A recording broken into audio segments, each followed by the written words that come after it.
Hola a todos, un saludo desde La Habana. Muchas gracias por esta invitación a unas jornadas tan interesantes donde se celebra un aniversario cerrado de la independencia de esta tierra tan querida del Perú y también donde pueden estar reunidos tantos notarios de esas tierras andinas. Mi deseo y mi satisfacción también es al abordar una institución tan interesante como lo es el testamento. Una institución añeja, una institución con una larga historia y que sin embargo nos sigue lanzando múltiples interrogantes en la contemporaneidad. Por eso es que el título de esta ponencia ha sido Miradas contemporáneas a una institución milenaria.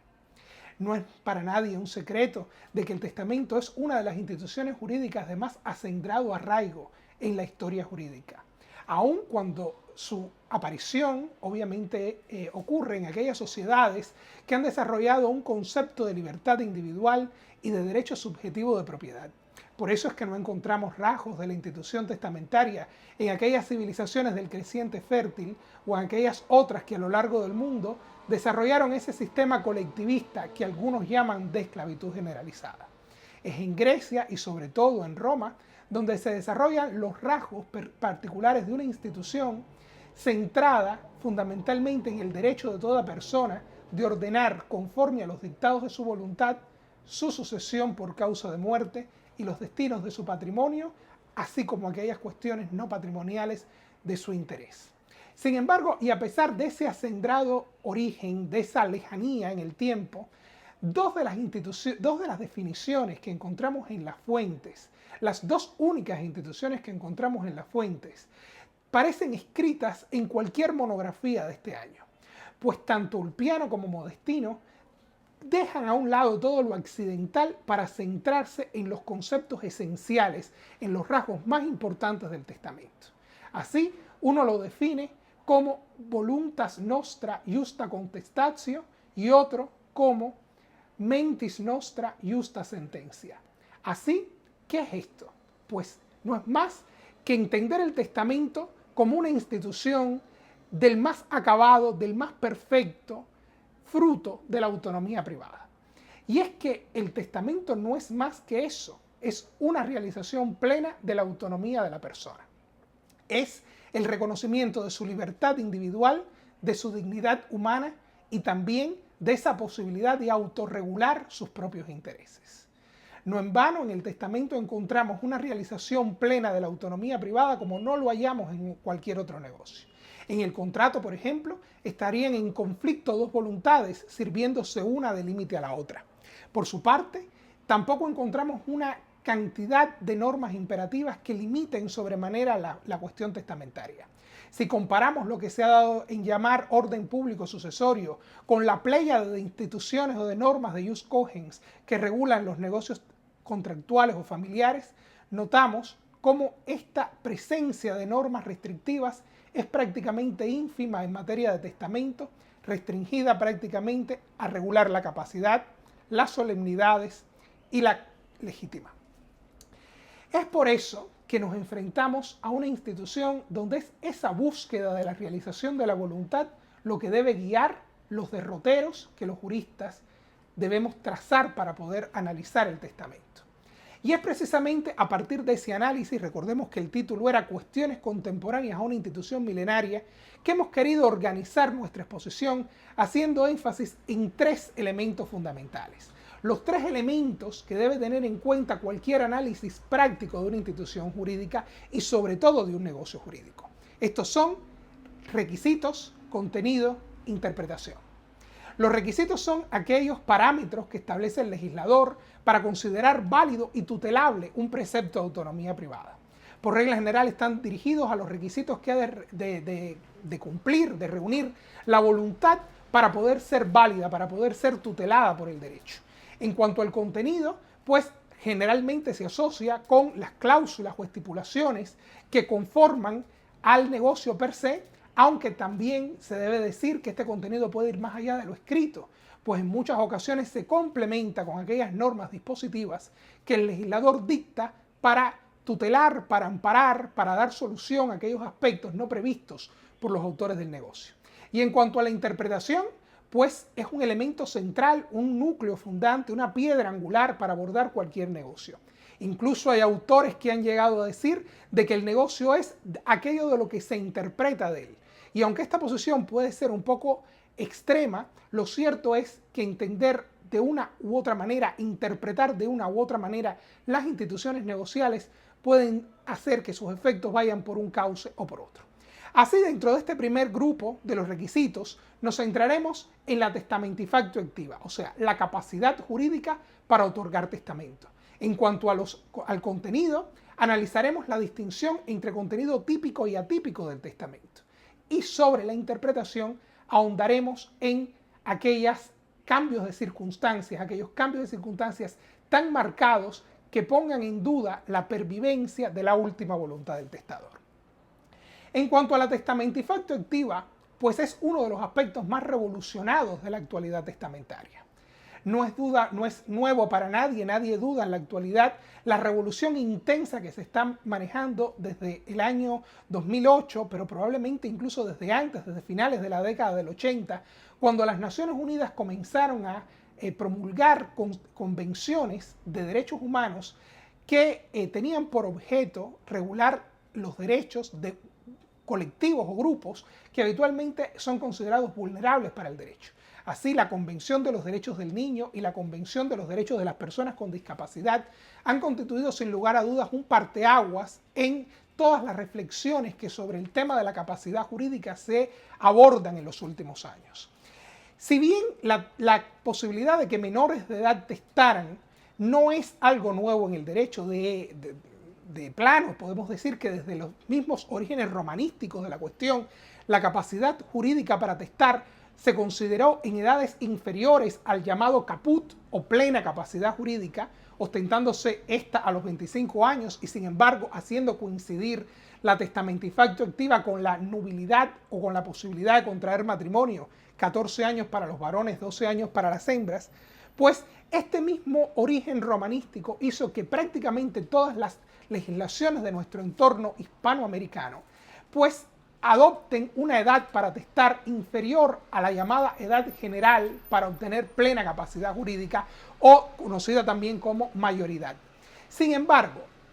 el postulado central de la Convención de los Derechos del Niño está basado en una categoría, en una institución que ha sido de las más comentadas, de las más estudiadas en las últimas décadas. Estamos hablando sin lugar a dudas de la llamada capacidad progresiva de los menores de edad. Esta capacidad progresiva no se basa en establecer rangos etarios fijos para conceder o no derecho o posibilidad a un menor de edad de otorgar válidamente un negocio jurídico, sino de atender al grado de madurez evolutiva que en cada menor de edad es diferente, pues está influenciado no solamente por la edad, sino por su entorno, por sus vivencias, por su entorno existencial, familiar, económico, etc. Y en vistas o con vistas a esta evolución de aptitudes volitivas e intelectuales, pues permitirle a un menor hacer o no, otorgar o no un negocio jurídico. Si vemos este concepto de capacidad progresiva, notamos que aun cuando nos parezca que en relación a los menores de edad la posibilidad de otorgar testamento es una realidad en nuestro entorno, pues desde edades muy tempranas, desde una adolescencia, incluso diríamos precoz, en Cuba se puede ahora testar desde los 12 años de edad, es una realidad. Lo cierto es que la capacidad progresiva no marca estas franjas etarias, sino el reto que nos lanzaría esta idea de capacidad progresiva sería que un menor de edad pudiera testar no acorde a rangos etarios fijos, sino a capacidades intelectuales y volitivas concretas de cada menor, atendiendo a su historia de vida y también a sus entornos y a sus necesidades. Si esto en los menores de edad puede no ser tan polémico, porque al final se estaría vinculando la testamentifactio activa a la llamada capacidad natural del menor, en relación con las personas en situación de discapacidad, sobre todo personas en situación de discapacidad intelectual o psicosocial, que vean disminuido su capacidad de discernimiento, pues puede ser un poco más polémico. El dictado del artículo 12 de la Convención de Nueva York y sobre todo la observación general número 1 del Comité de Expertos nos lanzan como reto el hecho de considerar la capacidad jurídica como un derecho universal, aquella que ninguna medida de apoyo, por muy severa que sea, puede ir en contra de las voluntades o preferencias de la persona en situación de discapacidad. ¿Cómo armonizar entonces esto con las reglas tradicionales de la testamentifacto activa que imponen parámetros de discernimiento altos para poder otorgar un testamento? Sin embargo, podemos señalar que si hay una institución donde se puede relajar el requisito del discernimiento es precisamente el negocio testamentario. Recordemos la máxima hereditas viventis non datur, y eso significa que el testamento nunca puede crear efectos dañinos o negativos para la persona que testa. En este sentido, esta persona no necesita tener un conocimiento ni del mercado ni del valor de sus bienes, sino solo de su orden de afectos, de aquellas personas a las que quiere legar todo su patrimonio, a las que quiere que le suceda en todos sus derechos. Una cuestión interesante también es la posibilidad de testar con apoyos. Si bien el testamento es considerado como un acto personalísimo que no admite representación ni su otorgamiento por parte de un comisario, la figura del apoyo es una figura reciente, novedosa, ya bastante estudiada desde la promulgación de la Convención de Nueva York y nos lanza pautas muy claras que hacen posible este maridaje entre testamento y apoyos. Los apoyos no son representantes, ni siquiera son complementos de la capacidad de la persona. Son simples asistentes, son figuras que permiten o posibilitan la emanación de la voluntad jurídica por parte de la persona en situación de discapacidad. Son aquellas instituciones o figuras que derriban barreras que impiden el pleno desarrollo de la personalidad de esta persona con discapacidad. Es por eso que la presencia de apoyos en el testamento, incluso aquellos apoyos que ayuden en el alumbramiento o en la toma de decisiones, no entra en colisión directa con el carácter personalísimo del testamento. Y de hecho, muchas instituciones y muchos ordenamientos que han reformulado sus postulados, su normativa para adecuarlos a la convención, ya hoy abren la posibilidad de que las personas en situación de discapacidad testen con presencia de apoyos sin que eso desvirtúe su naturaleza intuito personal. En cuanto al contenido del testamento, una polémica que ya lleva décadas, no es un asunto reciente, se debate entre aquella división de cuál es el contenido típico y cuál es el contenido atípico del negocio testamentario. Si vamos a la legislación comparada, notamos que la distinción la hacen entre aquellas estipulaciones de contenido patrimonial y aquellas de contenido no patrimonial. Digamos que los códigos decimonónicos e incluso muchos promulgados en el siglo XX parten de la noción de que el testamento es el negocio por el cual se dispone de los bienes o el patrimonio de la persona para después de su muerte. Mientras que legislaciones más contemporáneas adoptan también una posición sobre el contenido no patrimonial, o sea, sobre la posibilidad manifiesta de incluir en el mismo concepto de testamento la posibilidad de hacer disposiciones de índole no patrimonial y que incluso esas disposiciones sean el contenido único del negocio testamentario. Sin embargo, si bien esto es un asunto zanjado y no polémico, Gianpiccolo lanzó a la comunidad jurídica una distinción o una clasificación entre contenido típico y atípico que iba más allá de la patrimonialidad de las instituciones. Y es cierto, si nos ponemos a pensar, hay muchas de estas instituciones llamadas atípicas que no son de contenido no patrimonial, como la constitución de una fundación o el reconocimiento de una deuda. Estas tienen pura naturaleza patrimonial y sin embargo no las clasificamos como contenido típico del testamento. En este sentido, Giordano Barea hacía una triclasificación donde señalaba que existía el contenido típico, normal o común del testamento, que eran aquellas instituciones o estipulaciones dirigidas a ordenar la sucesión por causa de muerte, institución de heredero, designación de legados y aquellas anexas a estos, dígase sustituciones, albaceajos, reglas de la partición, etc. Aquellas instituciones o disposiciones anómalas, sean de naturaleza o no patrimonial, y las que llamaba las meras declaraciones de ciencia, que no son exactamente declaraciones de contenido negocial, sino aquellas dirigidas a hacer alguna manifestación no negocial de voluntad. Viendo y analizando desde este punto de vista, notamos que la naturaleza de típica o atípica del testamento ha de superar la idea de analizar lo patrimonial o extrapatrimonial y fijarnos exactamente en la autonomía o no de estas disposiciones, a partir de una clasificación de lo que podríamos decir de la naturaleza jurídica del testamento, sí nos guiamos por una concepción clásica o restringida, donde consideramos el testamento solo como aquel negocio que ordena la sucesión, pero a su vez la complementamos con la idea del negocio instrumento, del testamento instrumento como reservorio formal de otras manifestaciones negociales de voluntad, o si adoptamos una tesis más contemporánea de considerar al testamento como un negocio amplio que puede abarcar dentro de su propia configuración no solo aquellas instituciones dirigidas a ordenar la sucesión, sino aquellas otras disposiciones de distinta naturaleza que el testador quiera incluir en él. La clasificación de Gianpiccolo es interesante y nos arroja luces muy certeras, pues Gianpiccolo pone énfasis cuando habla de tipicidad y atipicidad, ya dijimos, no en el carácter patrimonial o extrapatrimonial, tampoco en la recepción legislativa o no, como sería propio, por ejemplo, de hablar de contratos típicos o atípicos, sino de la relación que tiene cada una de las estipulaciones contenidas en el testamento como reservorio formal con la función típica del testamento.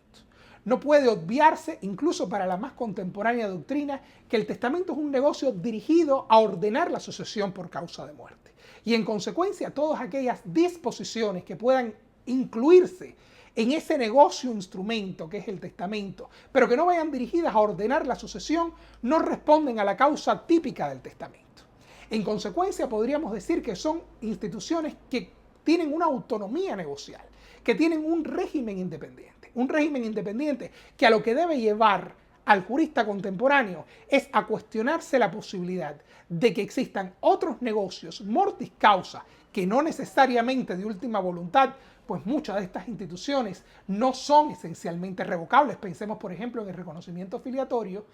que independicen al testamento. O sea, que la persona no se vea constreñida a ubicar estas instituciones dentro del testamento como reservorio, sino que tenga la posibilidad de otorgarlas autónomamente como otros actos mortis causa distinto del negocio testamentario. Finalmente vamos a hablar de la interpretación testamentaria. Los cánones hermenéuticos de la disposición testamentaria son sin lugar a dudas polémicos y siempre la búsqueda de la voluntas testatoris puede crear serios inconvenientes. A esto se enfrenta hoy en día las teorías que propugnan aplicar al testamento la tesis del cambio de circunstancias. ¿Qué pasa cuando entre el otorgamiento del testamento y la muerte del testador ha ocurrido un tiempo significativamente largo y han cambiado las circunstancias? Pues las legislaciones han adoptado múltiples soluciones al respecto, casi todas ellas vinculadas a las relaciones jurídicas familiares. No podemos olvidar que los afectos son el eje central de la figura del testamento y el cambio, por ejemplo, ruptura matrimonial, aparición de nuevos hijos, pueden ser circunstancias que hagan presumir con toda la base posible la posibilidad de un cambio en la voluntad del testador. A todo esto está llamado el notario. El notario es el artífice, la piedra angular para poder solucionar este cambio de circunstancias. Una redacción de testamento profusa, precisa, que prevea este posible cambio, que le asesore al testador la posibilidad de una ruptura matrimonial, que desea que pase en ese sentido, de la aparición de nuevos hijos, la redacción de un testamento conforme con todos estos cánones es la solución perfecta para poder prever y tener una justicia preventiva que luego evite conflictos en sede de cambio de circunstancias. Hemos hablado de tres instituciones que por sí solas ameritarían una conferencia sola. Estamos haciendo solamente un recuento cálamo ocurrente de cuestiones contemporáneas que hacen prever al testamento, esa institución añeja, esa institución de un arraigado linaje, en cuestiones contemporáneas que pueden dar al traste con supervivencia. El testamento tiene que seguir vivo. Tiene que ser una institución que cada vez cobre mayor virtualidad y sin lugar a dudas lo lograremos si vamos a las fuentes, si vamos a su esencia, que recordemos que no es otra que la autonomía privada. Con lo cual, ensanchar los márgenes de esa autonomía privada, dando mayor ámbito a la capacidad jurídica para testar, permitiendo la aparición de nuevos negocios mortis causa independientemente del testamento, y redactando el testamento de forma tal que se conjugue o que prevea cuál es la posibilidad para un cambio futuro de circunstancias, puede ser la clave para que el testamento siga siendo una institución socorrida y la piedra angular del derecho de sucesiones contemporáneo. Muchas gracias.